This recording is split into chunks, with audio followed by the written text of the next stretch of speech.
नमस्कार, capital TV का खास शो राहुल का अग्निपथ देख रहे हैं आप। मैं हूं आपके साथ पूजा। रूस के राष्ट्रपति पुतिन के भव्य स्वागत में राष्ट्रपति भवन में भव्य डिनर हुआ, पर इस पूरे समारोह में सबसे ज्यादा बेचैनी राहुल गांधी को हुई। जिस भोज में दुनिया की निगाहें थी, जहां भारत की कूटनीति की शान दिख रही थी, वहां एक चेहरा गायब था और वही चेहरा अब सबसे ज्यादा बौखलाया हुआ है। यानी राहुल गांधी बौखलाए हुए हैं। बौखलाने की एक और वजह यह भी है कि शशि थरूर वहां मौजूद थे, मुस्कुराते हुए, हाथ मिलाते हुए दिखे।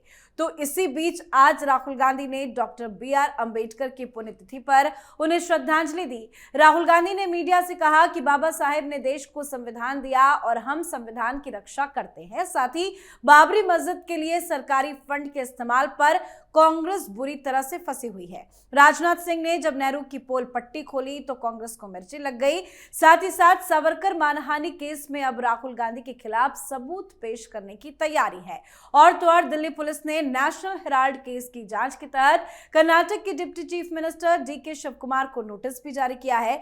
पुलिस ने उनसे नेशनल हेराल्ड केस की जांच के तहत फाइनेंशियल और ट्रांजैक्शनल डिटेल्स मांगी है। तो कैसे चारों तरफ से फंसे हैं राहुल, आपको बताएंगे। चर्चा के लिए मेरे साथ स्टूडियो में मौजूद हैं कैपिटल टीवी के एग्जीक्यूटिव एडिटर राजीव जी। सर, आपका बहुत बहुत स्वागत है। कैसे राहुल गांधी चारों तरफ से फंस गए हैं? देखिए, राहुल गांधी जो करेंगे उसी का फल उन्हें मिलेगा। इनको पुतिन की यात्रा के समय ये सवाल नहीं उठाना चाहिए था कि विदेशी डेलीगेशन के साथ हमारी मुलाकात नहीं कराई जाती है।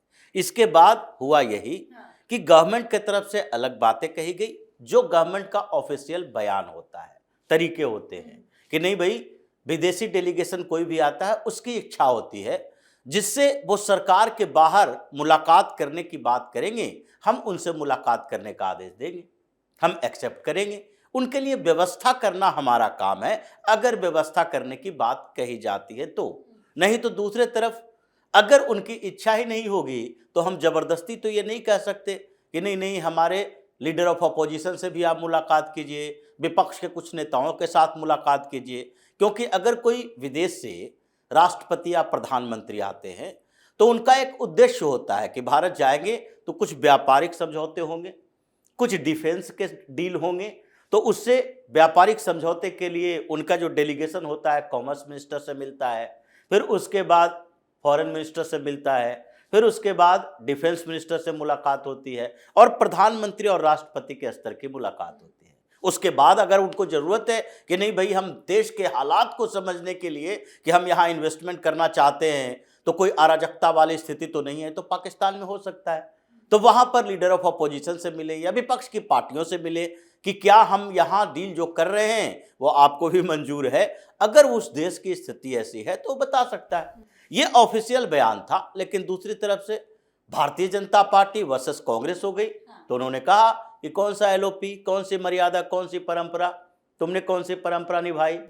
तुम्हें जब जरूरत होती है इनवाइट किया जाता है, जाते नहीं, परंपराएं सारी तोड़ दी हो, चाहे उपराष्ट्रपति के शपथ ग्रहण हो या सीजेआई का शपथ ग्रहण हो। बीजेपी ने तो पूरा लिस्ट निकाल दिया है कि किन किन समारोह में राहुल गांधी को इनविटेशन दिया गया, बुलाया गया, लेकिन राहुल गांधी नहीं। तो ये बीजेपी की बात थी, क्योंकि ये कांग्रेस के नेता के तौर पर सवाल पूछे, बीजेपी के नेताओं ने वो जवाब दिया और सरकार की तरफ से वो जो ऑफिशियल स्टैंड होता है वो जवाब दिया। अब इनके बाद ये बौखलाने लगे।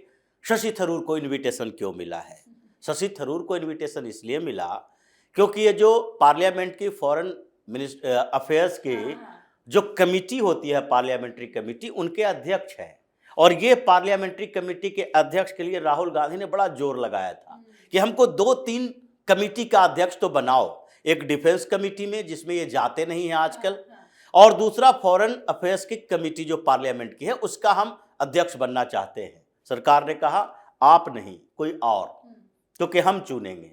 फॉरेन अफेयर्स पर जो पार्लियामेंट्री कमेटी है उसकी बड़ा अहमियत होती है और उसमें कई ऐसे मुद्दे विदेश के बातचीत होती है, उसमें चर्चा होती है। और उस मुद्दे पे अगर राहुल गांधी जैसा व्यक्ति होगा जो विदेशों में जा जाकर भारत की डेमोक्रेसी के खिलाफ बात कर रहा है, तो फिर तो कई ऐसे सीक्रेट लीक हो जाएंगे। तो इसलिए इनको बाहर कर दिया गया, शशि थरूर को ले आया गया और उसी आधार पर उनको मुलाकात करने के लिए बुलाया गया कि नहीं भाई, ये जो स्टेट डिनर है उसमें शशि थरूर को भी बुलाया जाना चाहिए, क्योंकि ये फॉरेन मामलों के कमेटी में बेहतर काम करते नजर आए हैं और इसलिए इनकी बौखलाहट और बढ़ गई। शशि थरूर ने एक और काम कर दिया, पार्लियामेंट के चर्चा के दौरान ये सब चीख चिल्ला रहे थे, उन्होंने कह दिया कि बिल्कुल चीखने चिल्लाने की ये जगह नहीं है। हमने सोनिया गांधी को भी कहा था और कांग्रेस के सारे वरिष्ठ नेताओं को कहा था कि पार्लियामेंट काम करने के लिए आते हैं, हम लोग यहाँ बातचीत करें, चीखे चिल्लाए नहीं। तो कांग्रेस के अंदर इन बातों को लेकर हंगामा तो चल ही रहा था, इसलिए राहुल गांधी को एक और मौका मिल गया। बाबा साहब अंबेडकर के पुण्यतिथि पर हम कुछ ऐसी बातें करें कि हमारे संवैधानिक अधिकार छीने जा रहे हैं, और इसलिए बौखला गए। तो परेशानी जब पैदा होती है तो उस बेचैनी में आदमी अगर मुंह खोलता है तो वो गलत बातें ही निकलती है। यही बेचैनी में राहुल गांधी अचानक से एक के बाद एक ऐसी गलतियां करते गए कि उसका असर 2 दिन बाद पार्लियामेंट के अंदर दिखाई पड़ेगा। इन्हीं बातों में चर्चा के दौरान एक एक करके सारे सवालों का इनका जवाब दिया जाएगा। नेहरू से लेकर राजीव गांधी तक के उन मामलों को गिनाया जाएगा कि कैसे कांग्रेस ने देश के संविधान के अधिकारों को कुचला है, और इतना कुचला कि आपातकाल तक लगाने। और जब सरकार पोल खोलती है तो ये बौखलाने भी लगते हैं, क्योंकि राजनाथ सिंह ने नेहरू को लेकर पोल खोली बाबरी मस्जिद के विवाद पर। अब जयराम नरेश को बुरा लग गया, वो तो उल्टी सीधी बातें कर रहे हैं ट्वीट करके। देखिए, जयराम रमेश को जो बुरा लगा है उसका जवाब भी दिया जा रहा है।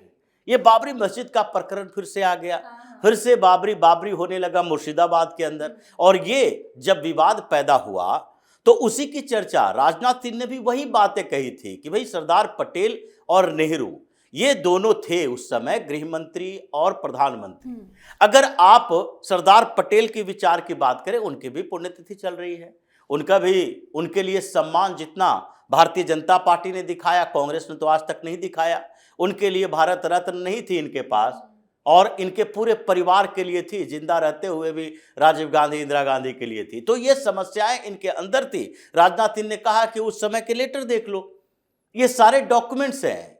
अब मनीबेन पटेल जो पटेल की बेटी थी, उनका भी डॉक्यूमेंट्स देख लो। उनके कैरियर को तो कांग्रेसियों ने खा लिया, क्योंकि मनीबेन पटेल ऐसा नहीं है कि वो राजनीति में नहीं आई थी, वो भी लोकसभा सदस्य रही, सांसद रही, लेकिन जिस तरीके से गांधी के परिवार को राजनीति में आने से पहले उनकी राजनीतिक हत्या कर दी, ताकि ऐसा ना हो कि नेहरू गांधी ये सरनेम जो लगाते हैं, नेहरू परिवार के लोग गांधी सरनेम छीन लिया।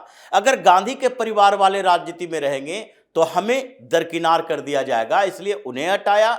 फिर पटेल के पूरे परिवार के राजनीतिक कैरियर खत्म कर दिया। अब उनके डायरी लेकर घूम रहे हैं कि नहीं नहीं यहां कुछ नहीं हुआ है, जबकि उसमें तो साफ तौर पर लिखा हुआ है कि पंडित नेहरू, उस समय ये पंडित कहते कहते आज पंडित कहा जाता है, पंडित नेहरू तो कहा नहीं जाना चाहिए, कि नेहरू ने कहा था कि बाबरी मस्जिद को फिर से बेहतर बनाने के लिए, इनके पुनर्निर्माण के लिए सरकार पैसा देना चाहिए सरकार को, क्योंकि उनके दिमाग में लग गया था कि सोमनाथ मंदिर जैसे निर्माण हो रहा है उसमें सरकार का पैसा लग रहा है। ये कंफ्यूज लोग थे, ये पता नहीं था कि सोमनाथ मंदिर का निर्माण हो रहा है वो हिंदुओं के पैसे से हो रहा है, सरकार के पैसे से नहीं। इसलिए सोमनाथ मंदिर के उद्घाटन में जाने से डॉक्टर राजेंद्र प्रसाद को इन्होंने रोका था। लेकिन बाबर से इतना प्रेम तो शुरू से ही था, इसलिए तो इंदिरा गांधी गई थी तो बाबर के कब्र पर भी गई थी। इन लोगों को बाबर से प्राचीन काल से ही, पहले से ही इनका प्रेम उमड़ उमड़ के आता था। इसलिए मुस्लिम अपीजमेंट के साथ बाबर के प्रति लगाव इन लोगों को ऐसा बना दिया कि नेहरू परिवार ही उसी से आया है। जब कश्मीर से यहाँ आया था तो कहा जाता है नहर के किनारे जमीन दी गई और नेहरू बन गए। मुगल दरबार में ये नौकरी करते थे, इसलिए बाबर से ज्यादा प्रेम रहता था।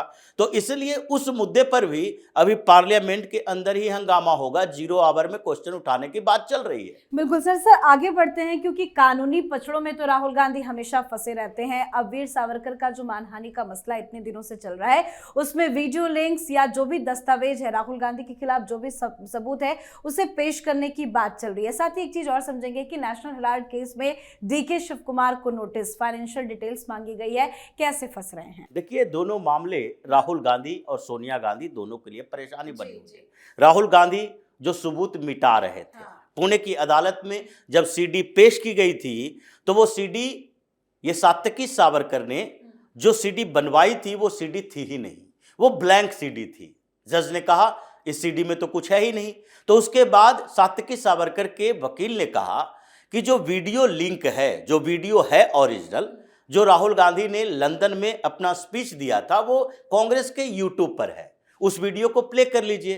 तो कांग्रेस ने उसे मना कर दिया जो उनके वकील थे राहुल गांधी के, उन्होंने कहा नहीं नहीं, वो वीडियो से छेड़छाड़ की जा सकती है, इसलिए उसको प्ले नहीं किया जा सकता। तो जज ने यही कहा कि ठीक है, इसका उपाय तो यही है कि अमेरिका स्थित एक कंपनी है, अमेरिकी कंपनी है यूट्यूब, इसको नोटिस जारी किया जाए कि ओरिजिनल वीडियो आप उसका लिंक भेजें।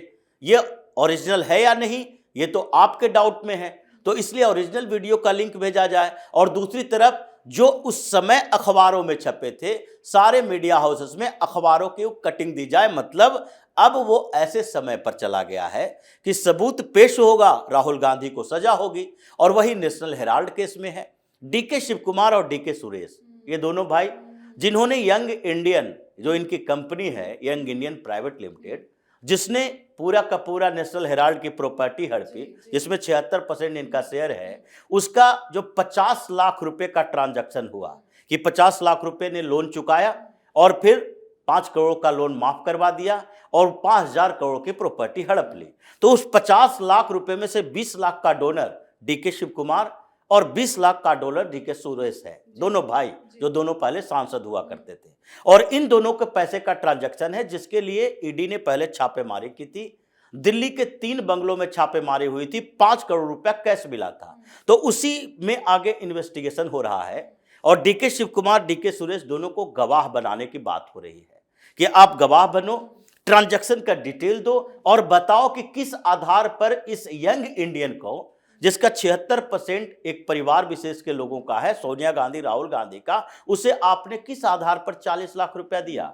आप ही के पैसे से खरीदी गई है कंपनी। तो इसका मतलब है कि आप इन्वॉल्व हो, या फिर आप पर दबाव बनाया गया, या फिर आपको मजबूर किया गया। तो ऐसी स्थितियों में तो अब लग रहा है डीके शिव कुमार अगर गवाह बन गए तो सीधे तौर पर यह मामला ईडी के हाथ में आ जाएगा कि सोनिया, राहुल गांधी ने उनसे पैसे उधार या डोनेट नहीं करवाए थे, बल्कि वो पैसा भी करप्शन का था, मनी लॉन्ड्रिंग का चार्ज लेगा। और इन दोनों के गवाही इन दोनों के लिए, माँ बेटे के लिए बड़ी मुसीबत पैदा कर सकती है। बिल्कुल सर, बहुत बहुत धन्यवाद सर समझाने के लिए। तो एक साथ कई मोर्चों पर राहुल गांधी फंसे हुए हैं। सावरकर मानहानि केस में जांच का दायरा लगातार बढ़ रहा है। अब राहुल गांधी के खिलाफ नए सबूत पेश होने की तैयारी है, यानी कि न्यायालय का दबाव एक तरफ, राजनीतिक दबाव दूसरी तरफ और पार्टी के अंदरूनी दबाव भी तीसरी तरफ। अंदर से और बाहर से हर जगह से राहुल गांधी पूरे फंसे हैं।